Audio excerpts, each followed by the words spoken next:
విద్యా commission report మీరు ఇచ్చినప్పుడు డిడ్ యూ థాట్ ఇది ఇంత కాంట్రవర్సీకి వెళ్ళిపోతుందని తెలుసా మీకు? అనుకున్నారా? టు బి ఫ్రాంక్ అనుకోలేదు. ఇంత నేను కాంట్రవర్సీ అనను. ఇంత డిస్కషన్ అవుతుంది కొన్ని అనుకోలేదు. Discussion. But maybe one sect నుంచి Hmm. They are very unhappy. అది అంత అన్హ్యాపీ అవుతారని కూడా అనుకోలేదు. So because we try to put all facts. మేము ఎక్కడ అబద్ధాలు ఆడలేదు. Okay. That much 100% I'm sure. ఎక్కడ అబద్ధాలు ఆడలేదు.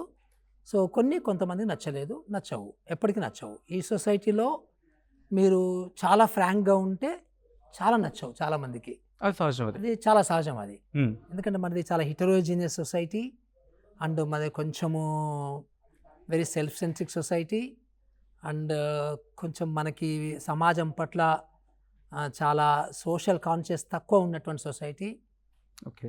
తర్వాత ఇవన్నీ కూడా మన సొసైటీలో సహజం కాబట్టి న్యాచురల్గా కూడా కాన్సెన్సస్ అనేది జరగదు ఎప్పుడు కూడా.